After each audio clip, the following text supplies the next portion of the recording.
prayer and for your leadership. Thank you to LULAC, especially Mr. Garza, for bringing us together. Thank you for the decades of what LULAC has done to advance rights for our Latino community and all communities. So thank you to everyone. If everyone from LULAC who's a member could stand up, please. Thank you.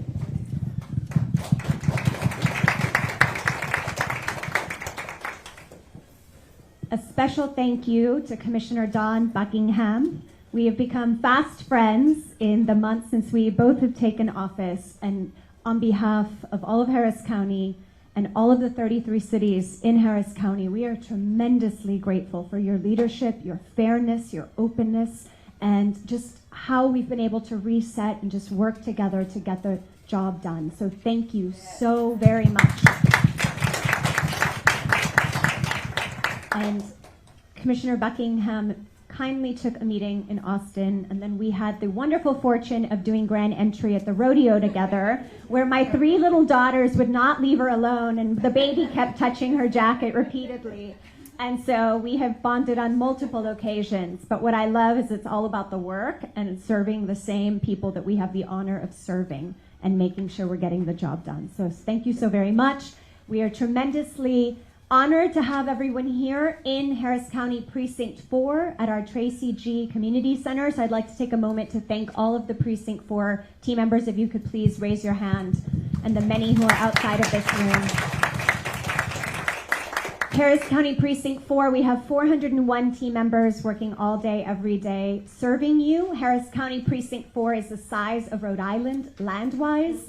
It is bigger than 9 states population-wise.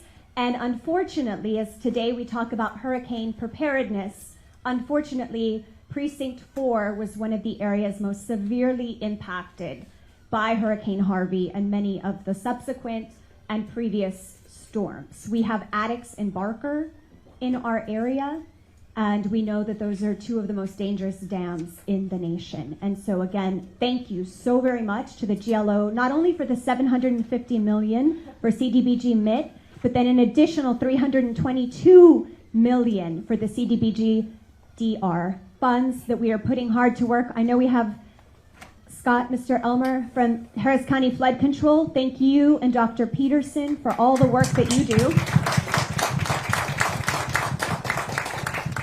So we will continue working every day, all day, to make sure we're improving on our flood mitigation efforts. We know we will never be without risk.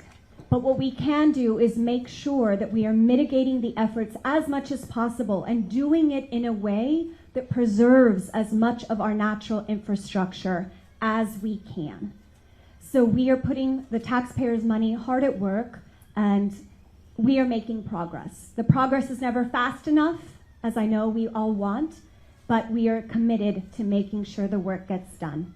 And as somebody who, my baby, I was very, very pregnant during Hurricane Harvey. No, I'm not kidding, like praying, because my home, praise God, was not flooded, but everywhere around me was flooded. There was no way I could have gotten to the hospital. I really thought I was gonna have Ana Lucia in the bathtub.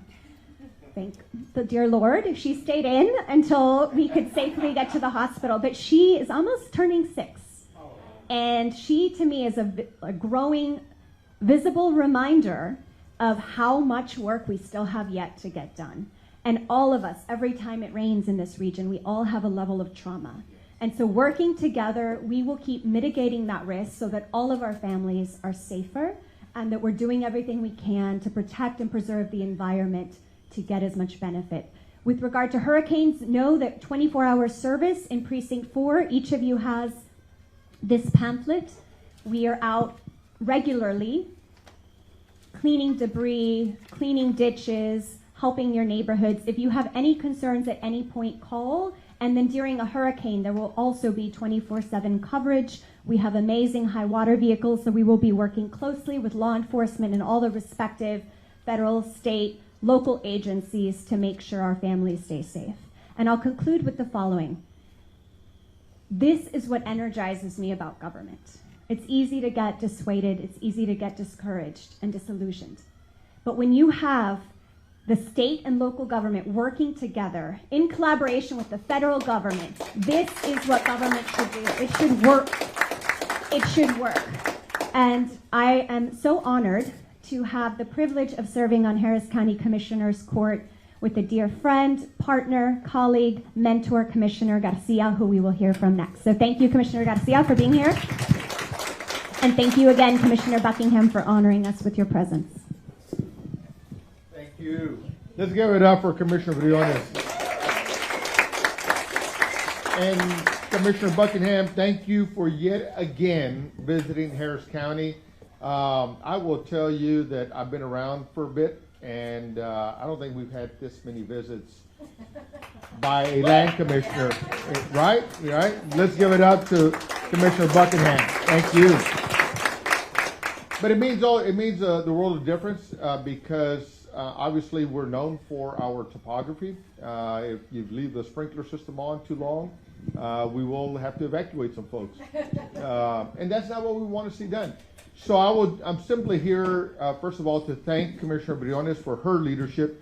She has been a true godsend to Commissioner's Court with her practical thinking, her focus on systems and operations and the details to ensure that our systems work well and work well all the time. So Commissioner Briones, thank you for your leadership. And let's give it up once again for Commissioner Briones. But I also want to thank her because I'm from Precinct 2, which is on the east side of this county, and she didn't charge me toll to get over here, so I'm grateful for that. Not this side, but I will also thank LULAC for continuing to honor Commissioner Buckingham, and it speaks volumes that someone of your stature would consider being a LULAC member, and we're very grateful for that as well, as a fellow LULAC member as well. The long and short of it is, I see Daryl in the back, a former Pasadena City Council member. I want to thank you all for your respective work. The issue of ensuring resiliency in our community is not lost on any one of us on the court. We're working tirelessly to find ways to be effective with the resources that we do get. And I can't say yet enough that 322.6 million was found its way to Harris County because the commissioner put a charge on us to comprise a list that could be completely done or substantially completely done is the goal, because we don't want to give any money back to the federal government. And that came through a long discussion, really challenging the flood control district and us at court to ensure that we could be very, very strategic and intentional at being effective with additional resources that we got. We had been forgotten from the land, from the GLO previously, but Commissioner Buckingham wanted to make sure to make a statement that we are not to be forgotten again. And now it's up to us. Daryl, for those of you in the engineering space, now it's up to you to help us spend that money because we don't want to give that money back. It's our money, and we do have families that need it to ensure that if another strong rainfall were to come our way, that we could be much more effective at keeping people from being having to worry about where their babies will be born, or through the painful situation of having to muck and gut one's home. After Hurricane Harvey and having arrived at Commissioner's Court, we had the 4th of July day flood that the Commissioner and I were walking in, and then we had Imelda. And then you meet families that had just completed their recovery process from Harvey, just to have their home damaged by Imelda. And so these are circumstances that we don't want to see happen again. And so these resources that you're providing us are very, very, very critical. We want to thank you again for that. Gracie, good to see you, former Houston City Council member. Let's give it up for her. And so you have a lot of talent and leadership in this room, Commissioner Buckingham. I want to thank Commissioner Briones for putting the invite out and assembling, and LULAC as well for their work. But the point for us here today is just to really commit to you that we believe in partnerships, we believe in collaborations, we believe in getting and demonstrating a government can work together at all levels and irrespective of party. And so I just want to thank you for being a true example of that collaboration and that spirit. Thank you very much. Thank you for having us. Now to bring up Commissioner Buckingham, the guest of honor. All right, let's give it up for Commissioner Garcia.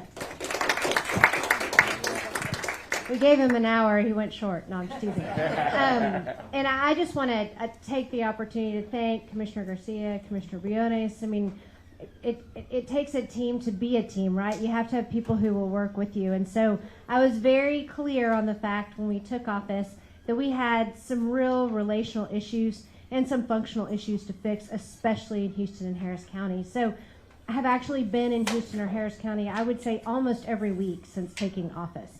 Probably somewhere in there, pretty close to that, somewhere in this vicinity, because we realize where the population density is, we realize how you all flood, and we realized that we needed to partner and bring resources to the community. And I'm going to key off of something Commissioner Briones said, you know, and some of you may have heard me tell the story before, but every morning I wake up, and my bedside table is the desk that was in my family's house in the 1900 hurricane in Galveston, that when the storm surge hit the second story of that house, it got washed down the stairs. And then when that storm surge was hitting the second story of their house, my great-great-great-great-grandmother was in the hospital delivering her child. The next morning, after delivering that baby, she couldn't get home, obviously, because the water was too high. She didn't know if anyone in her whole family had survived, and they kicked her out of the hospital, but they basically said, you're a pretty healthy person, you gotta go, we have a whole bunch of people who we need beds for. So the only alternative she had was to pick up her newborn baby and walk on the elevated railroad tracks to Dickinson with the dead bodies floating up. That was her first day with her first child. You know, and so when you realize how impactful those storms can be, and I grew up until about 7th grade in League City, it's halfway between roughly here in Galveston, so been there, lived on the island for 11 years, and I have a daughter who lives on the island still. But you know, these storms they're coming. It's not a matter of if, it's a matter of when. And so we have two things before us. One, we have to help our people recover from the previous storm. And again, we're almost 6 years out, and we have a ways to go there, but we're working on it. But two, we have to figure out how do we strengthen and make our communities more resilient, which kind of folds me into what's my goal for this agency. And my goal for this agency is you're just supposed to serve the people you're supposed to serve, and you're supposed to do it well. When you have a flood, when you have a storm, when you're being evacuated, nobody's knocking on your door saying, are you a Republican or a Democrat before you get on my boat, right? We're all together, we're all in, we're all pulling the same way, and that's what it's going to take. And I have to say, I really do appreciate your support, Commissioner Garcia's support, because without that help at the county level and the Commissioner's Court, we couldn't have found this wonderful path forward. And so we are committed to doing everything within the General Land Office's power to be sure that those resources are deployed. We do have a pretty hard stop in 26. That money goes away if those projects aren't done. And so that's why we're trying to be really efficient and really get these projects done. And that's why when we looked at what our options were, we said we've already got a bond issue that the voters have already approved. We've got a way to help every part of Harris County and the cities within them. And so let's find this pathway and move it forward. So I do appreciate your friendship and partnership in that. It's lovely to be in your district. And I love Texas. You know, we're like, your county commissioner's district is bigger than 9 states. You know, that's just hilarious, which means it's probably bigger than 8 other states in population. It's probably somewhere in there. And so when you think about how massive Texas is, people don't really get their head around that too much. So, and how diverse, how different we are from South Texas to West Texas to the Panhandle to East Texas. It's all very different, unique regions. So it's a pleasure to be here. I do think, and I mentioned to somebody when they walk in, you know, my general philosophy on life is to truly serve someone, you have to know them. To truly serve a community, you have to know that community. And so I want to be present so y'all know me. I want to know you, But more importantly, I want to be sure that my agency is poised well to serve you best. So I'm going to have all my general land office folks just kind of raise their hand. I think we're going to do some in a minute, but you can look around the room. But I do think, we wanted to bring some information because we think so many of our community groups are just natural ways to disseminate information. And part of that is, how do you be prepared for a hurricane? Growing up in the Gulf Coast, I feel like everyone intuitively knows that. You can always tell someone who grew up in the hurricane region, because when a storm's coming in, they fill their bathtub with water.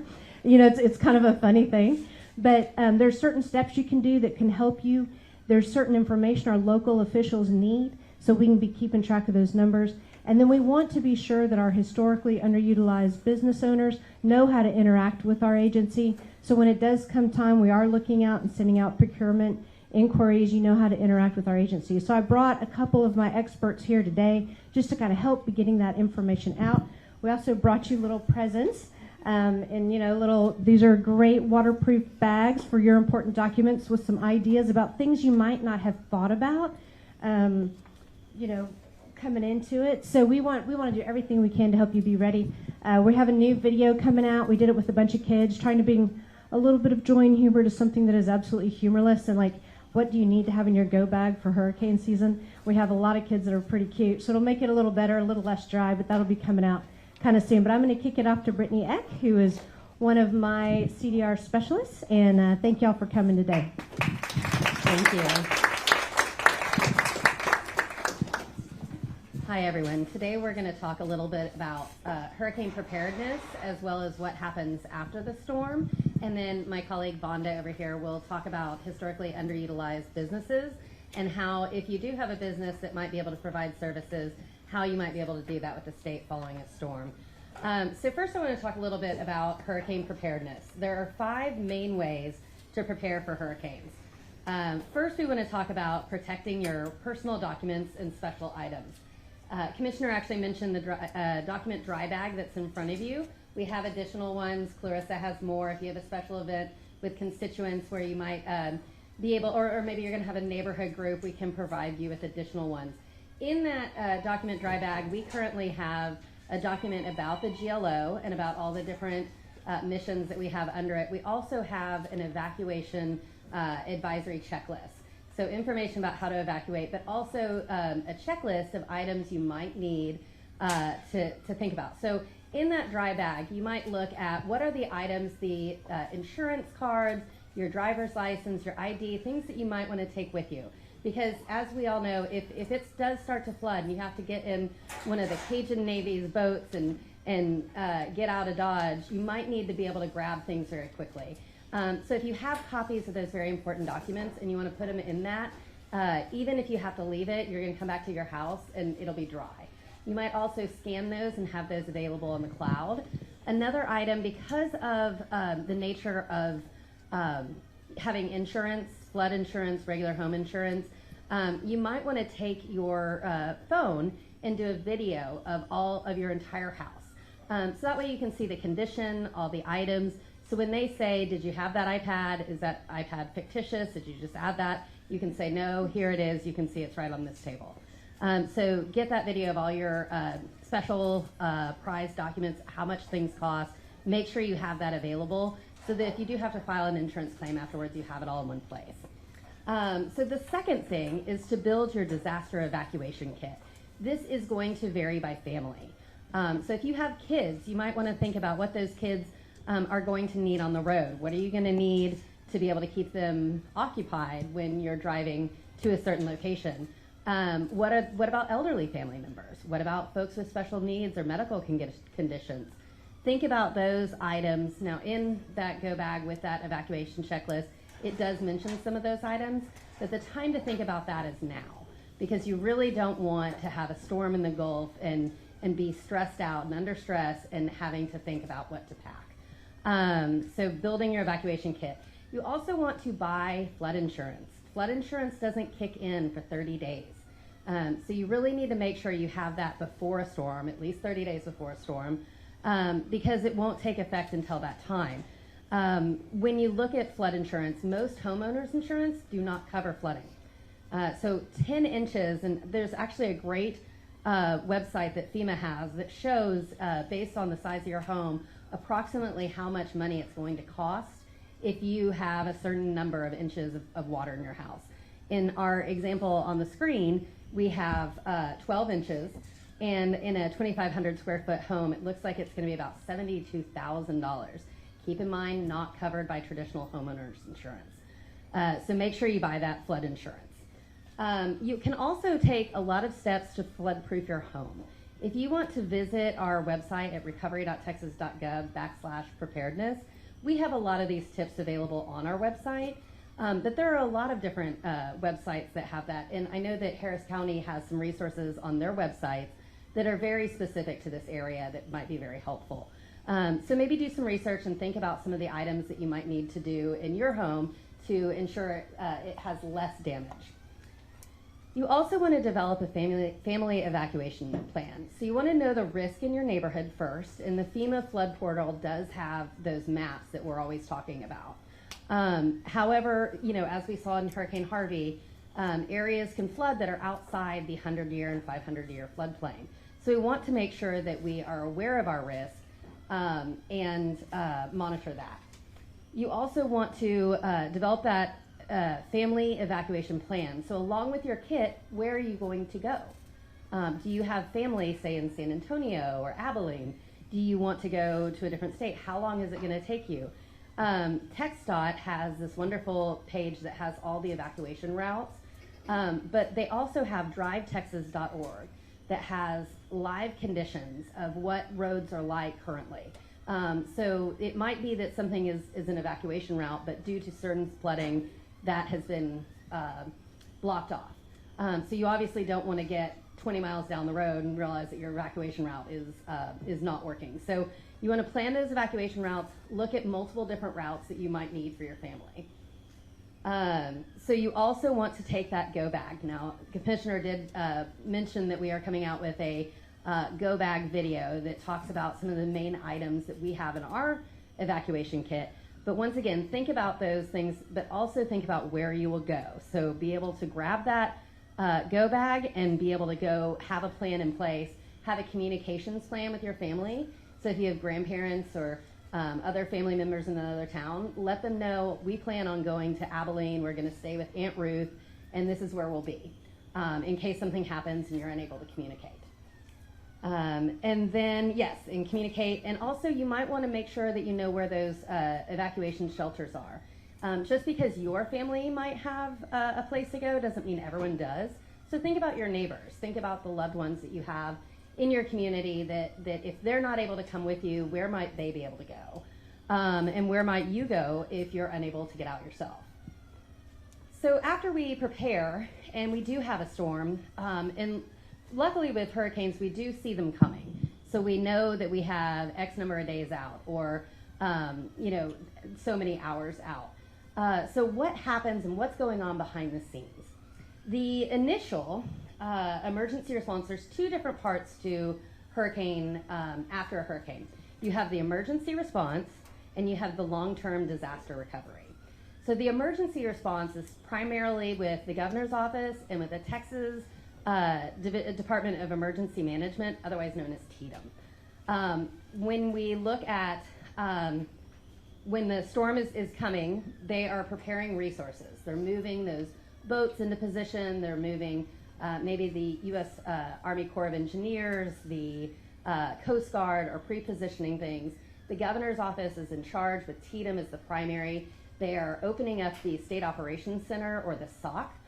We have Harris County also has their own SOC, and those folks are communicating together to determine whether or not they need to evacuate folks, whether they need to pre-position resources, and that sort of thing. During the SOC, it remains open 24/7, and many state agencies and local agencies are positioned together in that SOC working together. The Texas General Land Office typically has 1 or 2 individuals there full-time because we do have responsibilities that are during the storm, mainly with our oil spill emergency response folks. But we are there on the ground, able to offer resources that others might have and coordinate those resources. After the storm makes landfall, TDEM is the primary agency in charge. So once again, they are coordinating with our local officials. They're coordinating across the state if it's a larger storm, determining what is needed, and also coordinating with resources like FEMA. FEMA is going to be very involved in the first few weeks of the storm. If there is a presidential disaster declaration, there might be FEMA resources in the form of individual assistance, which is financial aid. Typically, most storms only receive financial aid. And I want to be clear, when I said to go ahead and get flood insurance, do that, because the average FEMA financial aid provided after a storm is only about $8,000. And so that's not a significant amount. That is in order to be able to get you back on your feet and to allow you to start doing your own recovery out of your financial pocket. So really, with having that proper insurance coverage is what's going to be the difference in your recovery. So following the storm, FEMA will work with TDM on the disaster assessment. So they're looking at that damage assessment. How many structures were damaged? How extensive was the damage? How far and wide? What areas were most impacted? Those damage assessments, and they actually do have websites that you can report your damage. Those are very vital to a community. We want to make sure that all of our community members are submitting damage to those, because that's the difference between maybe getting a disaster declaration and not, and then how much assistance we might get. So we really want to make sure that we're very clear about how much damage has happened. And then that also affects our funding later on. Now, FEMA also may do a short-term housing mission. Following Hurricane Harvey, Texas was the first state ever to have a state agency participate with FEMA, to partner with FEMA on the short-term housing resources. In that, we partnered with them and we set up several different programs that might be beneficial to individuals. FEMA handled all of the eligibility. The state had no bearing on who is eligible or not. They simply gave us the names of eligible individuals and what they were eligible for. So we went to work putting in maybe trailers or manufactured housing units. We also had 2 repair programs for the first time. Our agency negotiated that because we knew that that was really going to be important. One of them was to allow you to shelter in your home and start rebuilding your home while living there, because there was so few hotels and temporary accommodations available that you might have had to be in San Antonio while trying to rebuild your house. So that was obviously not something that we wanted. We did work on those repair programs. Now, once again, FEMA set that eligibility criteria and then also set what we were allowed to provide. Now we get into response versus recovery. So the FEMA was mostly part of the disaster response. Those were sheltering programs. How to get people into a safe, livable space before they could get into the long-term recovery. We were the first ones to be able to participate in that. And so we, can you go forward one more, please? We provided these different programs for that. FEMA did require a 10% local match on that program. So they provided most of the funding for that program, but the state did kick in the 10% on top of that. So on to long-term disaster recovery. Now, long-term disaster recovery doesn't always happen. I want to make that very clear. With HUD, the CDBG DR funds, that's Community Development Block Grants for Disaster Recovery, that has to be allocated a special appropriation from Congress. So if the storm is not big enough, once again, going back to those damage assessments, if it doesn't meet a certain threshold, we might get 0 funding afterwards. But if we do get funding, the Texas General Land Office has been the agency administering those funds for quite some time now. We have done it quite well, especially with the home rebuilding. These are primarily housing dollars, but that's only if we do get an allocation, which is not always. But I do want to show this disaster recovery timeline. This is very important. When we look at how long it takes for the disaster recovery, this is your emergency response and the initial housing. So you've got the emergency response. This is where they're doing the damage assessments. This is where they're doing debris removal and trying to make roads and homes livable again, restore power, restore utilities, etc. The first thing that comes in are SBA loans, which are low interest loans that are provided to individuals to help them rebuild and repair. FEMA might do a housing mission, and then of course private insurance. If we get a congressional appropriation of funds, it's not usually for about a year. Now, Hurricane Harvey was a very significant storm, and they began working on a package quickly, but these funds are not readily available to us immediately. So then we're looking at 12 to 24 months where HUD has to allocate those funds to Texas. They then have to publish the Federal Register, which is all the rules on what we can and cannot do. Then we have to develop a state action plan. With Hurricane Harvey, there were 49 counties. We had to develop a plan that was equal and consistent across all 49, which was a challenge. They then, if they approve the state action plan, we then can administer the programs. So sometimes you're looking at a year to 2 years before those funds are even available for us to use. It is a challenge, but these are supposed to be long-term, unmet need funds. So our individuals, after a year after a storm, unable to restore their housing and recover, are those individuals primarily low to moderate income. Our Hurricane Harvey funds were 70% low to moderate income. So those individuals are unable to rebuild themselves. We're able to do programs to help them get on the recovery. So there are two types of long-term recovery funds. The traditional one is CDBG-DR. These are the housing ones that we've talked about. The other one, it says infrastructure, housing, and economic revitalization. We actually ran the first economic revitalization program because it's necessary to be able to have a job in order to live somewhere. So that's how we were able to qualify for that funding. So that's the housing funding. And then CDBG mitigation is what we've had a lot of conversations about recently. That is a brand new funding source. The rules were brand new. This funding was allocated, and I think we waited about 18 months to get the rules in order to administer it. It might have been a year, but it was a long time to develop the Federal Register in order to know how to spend those. Okay. Speaking of rules, we'll see the impact areas. You hear a lot about most impacted versus regular. HUD determines what areas are eligible and then what areas are considered most impacted. They then set the rules about what the distribution of funds is with that, and you must follow it. In order to get that action plan approved, you really have to adhere to all those rules. Speaking of that, they have the national objectives. These are the three primary objectives that you have to meet. The primary one is always LMI. They're going to set the minimum number of percentage of beneficiaries that have to be LMI. But you might also have funds that are able to address slum and blight, and then urgent need.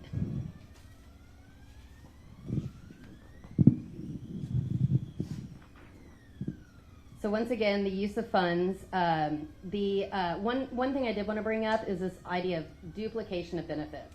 When we talked about those FEMA funds, whether you get $8,000 or $30,000, they set the rules as to how you spend it. If you don't spend it in according to how they set the rules for that, or you can't prove how you spent it, that creates a duplication of benefits. When that comes in is when we're doing the housing funds. We might have a duplication of benefits with an individual that maybe received $10,000 from FEMA, can only prove that they spent $2,000 of it, so there's an $8,000 duplication of benefits. If that's an issue, we want those individuals to reach out to us and talk about it, because we are able to assist them as best we can within those federal rules.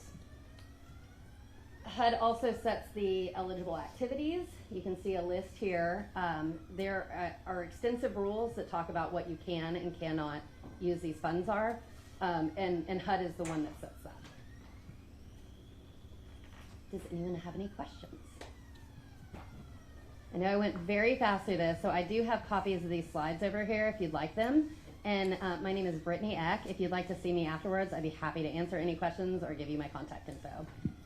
And now I'd like to, oh, sorry, ma'am? Hi, Brittany. Hi, how are you? Good to see you. Good to see you too. I wanted to just ask you two things. First, how much is the funding appropriated for this? And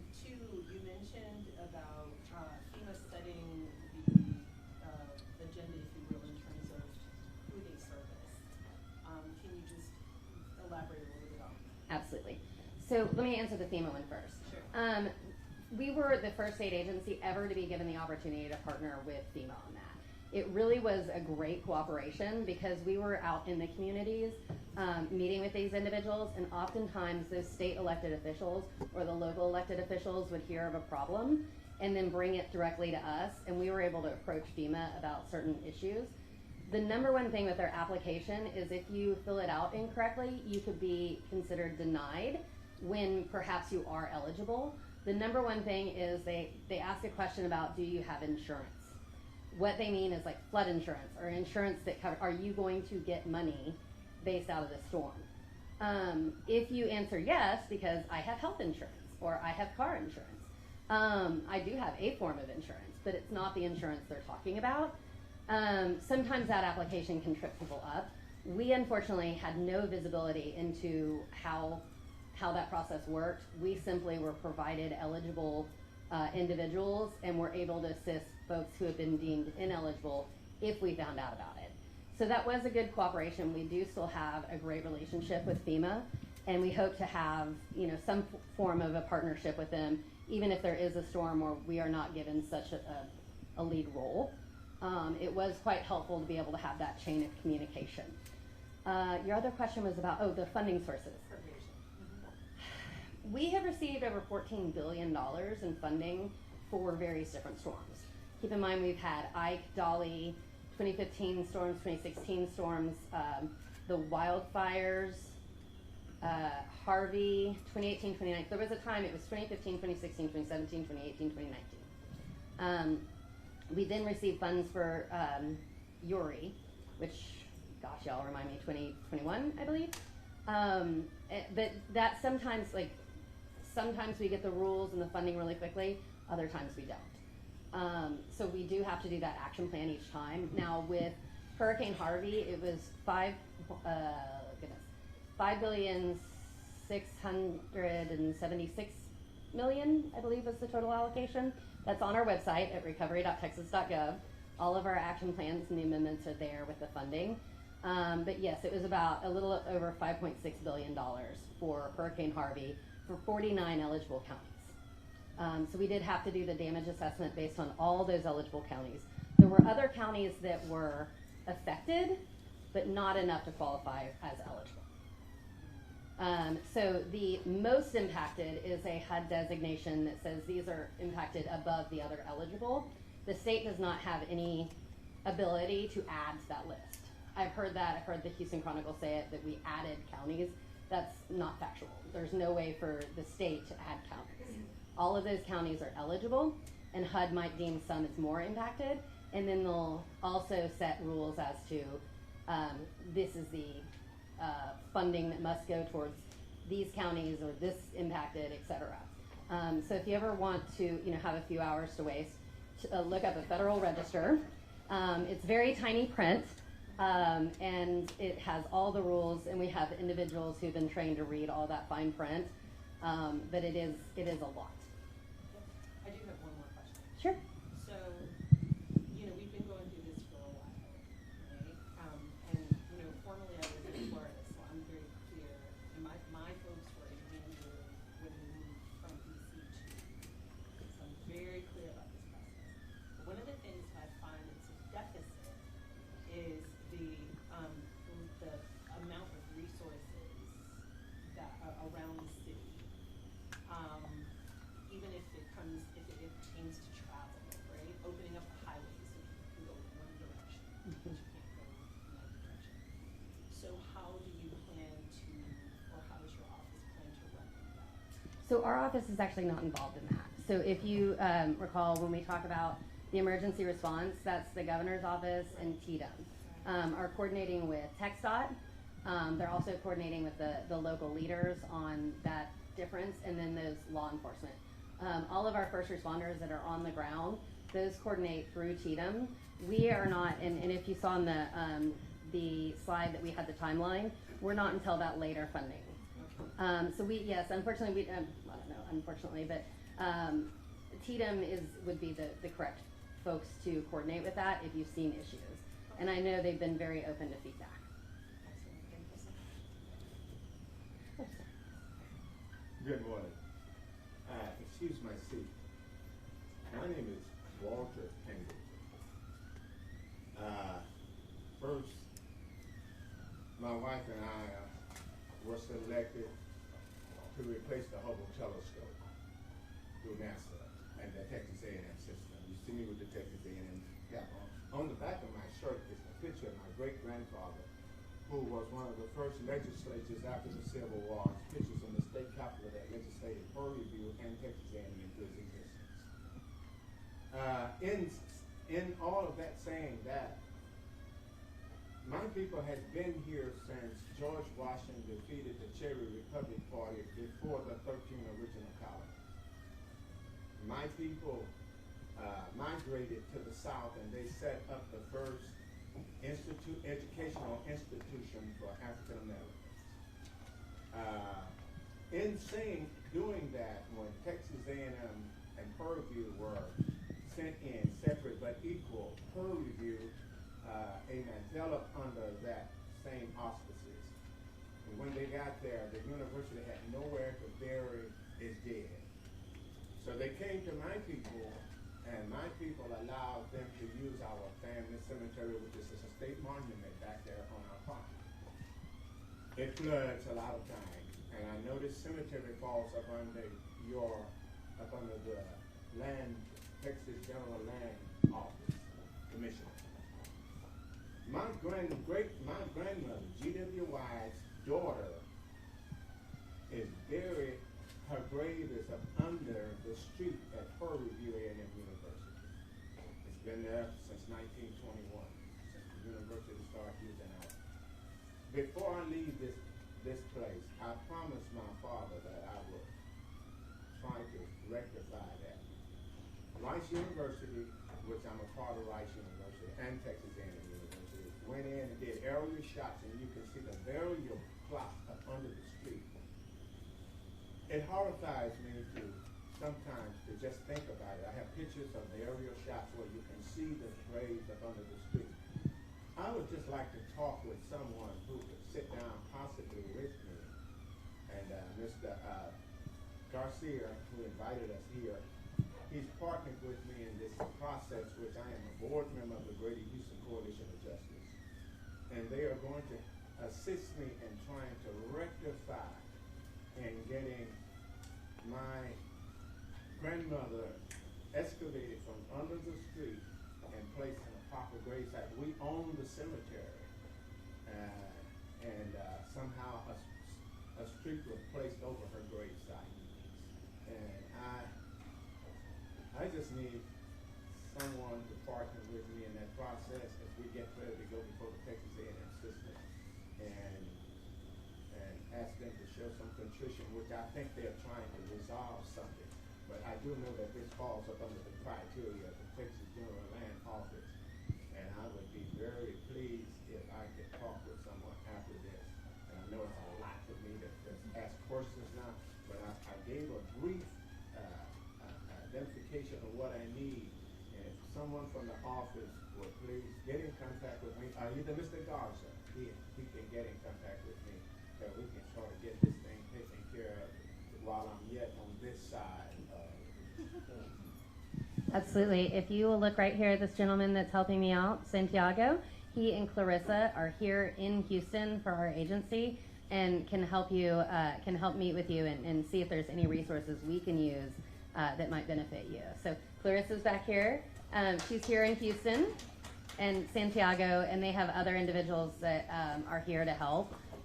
So even if that's not something that falls under our veteran cemeteries, we would love to be able to see what we can do to help you find some help. One question. If George White, who's the early Hempstead House legislature, is buried there, would that sort of put it within that confines of... The Texas General Land Office, through our housing recovery mission, has been become very deeply invested in historical preservation. Okay. We do a lot of historic preservation through our home rebuilding system or program. Sure. So we work very closely with the Texas Historical Commission. There might be some individuals there. We actually have preservationists on our staff and their staff that might be able to assist. So we'd love to meet with you afterwards. Thanks a lot. Thank you. All right, I'm going to turn it over to Vonda, who's going to talk about historically underutilized businesses and how, as such, you can do business with the state.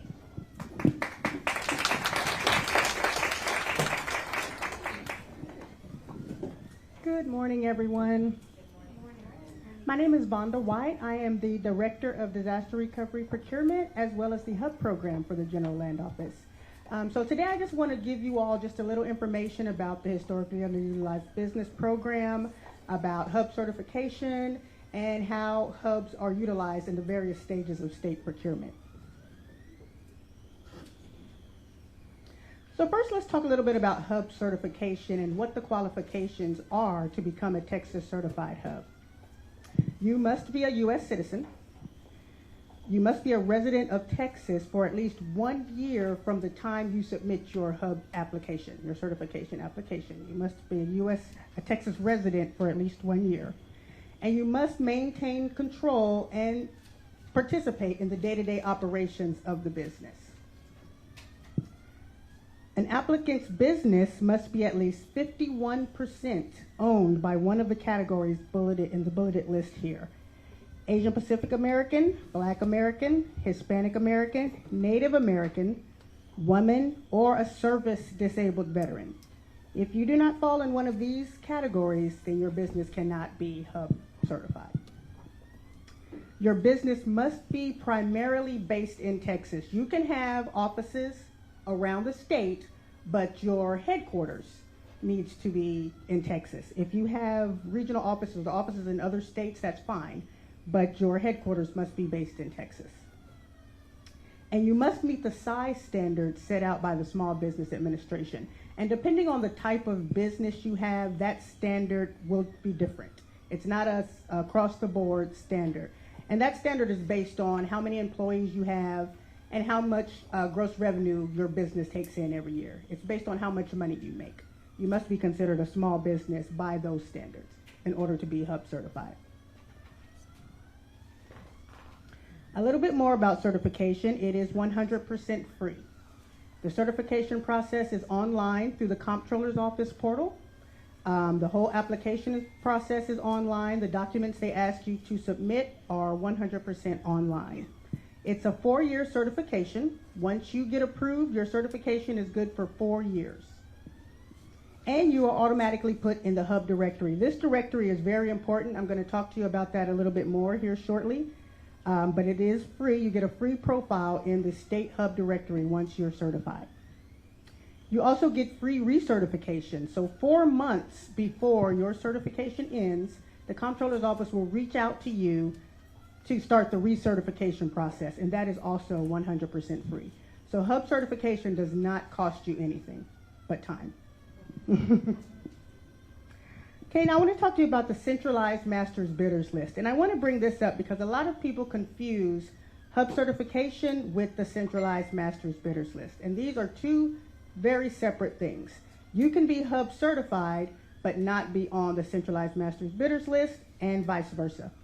The centralized master's bidders list, or CMBL, is a statewide database of vendors, various types of vendors. It's maintained by the Comptroller's Office. You can think of it as the Yellow Pages. I guess I'm telling my age when I say Yellow Pages. But it's a directory that the Comptroller's Office maintains of all businesses. It costs $70 per year, once a year, $70 to be on that. This directory is used by our agency and every state agency to locate vendors to do business with. So it's very beneficial to be on this database so we can find you when it comes time to do business. You'll register under whatever type of good or service you provide.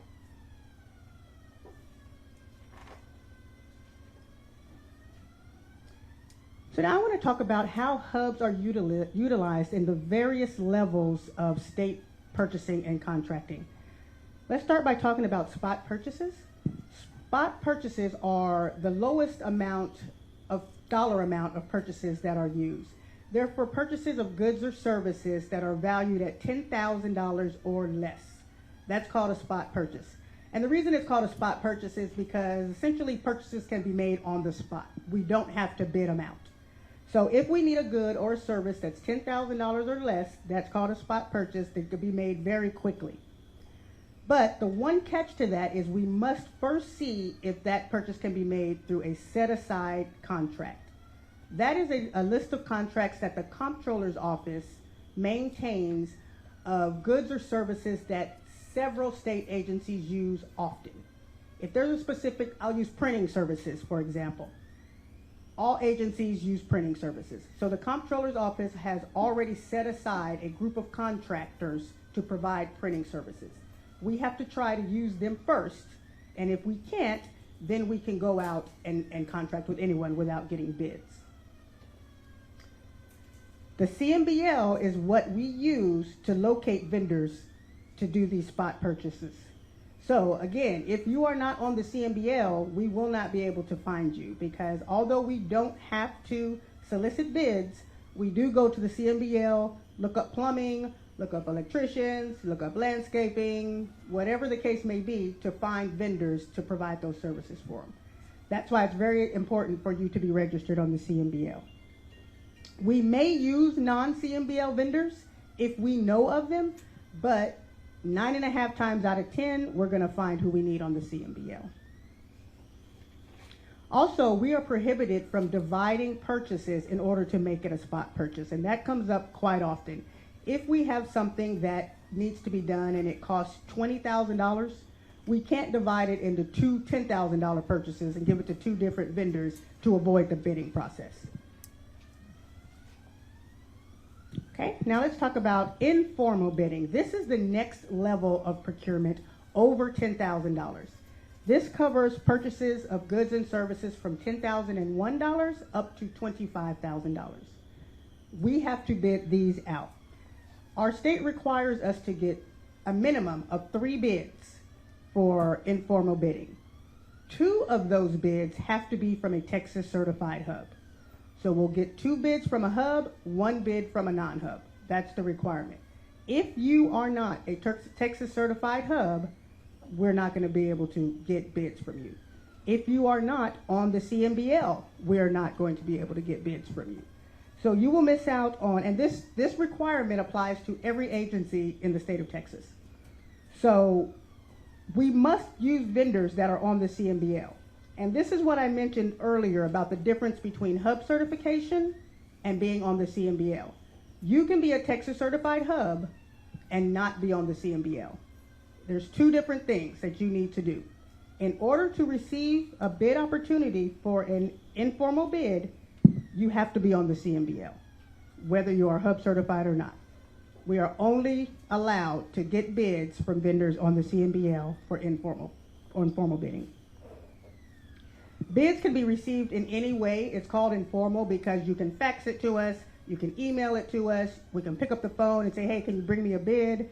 It's not a formal process for informal bidding. Phone calls, fax, emails, however. It's very simple. It's not a lot of paperwork. We can send you the requirements in an email. You shoot me a bid right back in an email, and that's your bid. That's why it's called informal. And awards are made based on best value. Now, best value could be a confusing statement because it sounds like we're talking about money, but we're not. Best value, as defined by state procurement, means the overall best interest of the state. And that's not necessarily the lowest bid. It can be who can provide the service on time. It's also considering past performance, their references, their qualifications. The low bid does not automatically get the contract when we're awarding based on best value. Okay, and lastly, I want to talk about formal solicitations. This is the most complicated form of solicitations and contracting with the state. These are for the purchase of goods and services valued at $25,000 and above. The process for awarding contracts through formal solicitation is a lot more involved. It's a lot longer. The solicitation has to be advertised on the electronic state business daily. This is a website also maintained by the Comptroller's Office where If we are soliciting for any type of good or any type of service, we must post an announcement on this website. Notification of this solicitation must be sent to all vendors that are on the CMBL. So again, that's why it's good to be registered on the CMBL.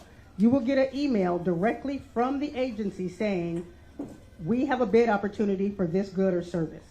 Otherwise, you can go out to this ESPD and look for it yourself. But if you are on the CMBL and if you are Hub certified, you are going to get a direct email from us saying, we have this bid opportunity for you to bid on. Formal evaluation committees are used to award contracts for formal solicitations. So they're not as simple as spot bids and they're not as simple as informal bids.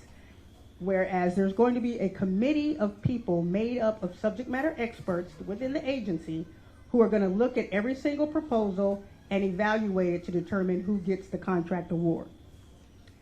Everyone who bids on a contract valued at over $100,000 is going to be required to submit a Hub subcontracting plan. This plan is going to tell us whether or not you intend to subcontract any part of the service if you are awarded the contract. Are you going to do all the work yourself, or are you going to subcontract any portion of it out to a Hub vendor or a non-Hub vendor? If you choose to subcontract with a non-Hub vendor, you have to show us documentation of how you attempted to use a Hub vendor. Did you solicit bids from a Hub vendors? And you're required to do at least 3. If vendors do not do that, they're going to be disqualified from the bidding opportunity. Awards for these are also made based on best value, meaning it's not necessarily the low bid. Lots of things are going to be looked at when you submit your bid, and the lowest bidder may not get the contract. So this was really a quick, high-level overview of the state contracting process. I could really talk all day about it, but I did not want to bore you guys. But this is my contact information. Feel free to reach out to me. You can call me if you have a group where you would like to have a more detailed presentation or training on Hub certification, state contracting, state procurement. I'm happy to do that. Call, we can talk one-on-one. I can answer any questions you may have. I also have some wonderful people working with me who are also available to answer your questions. But with that, are there any questions that anyone has right now? Okay, thank you so much for your time.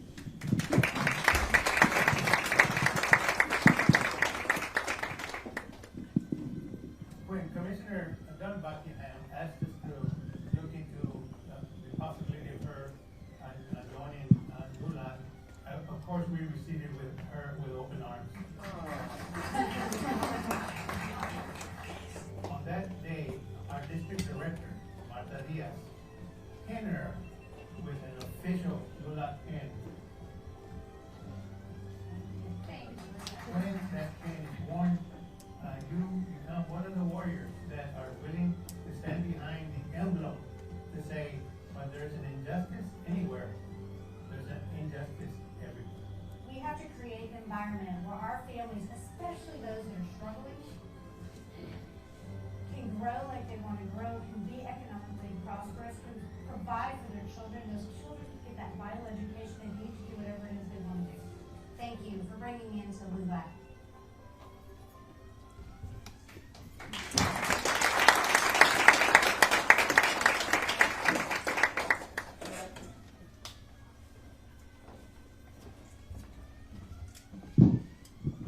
Well, we were supposed to end at noon, so we just made it a couple minutes over, but we'll stick around. We want to be here to answer any questions that you have, and just God bless y'all and thank you for being here. But know that the General Land Office is committed to being here and knowing you, serving your community, working with your local officials, working with our local groups to help disseminate out information, and so we appreciate you. Thank you so much.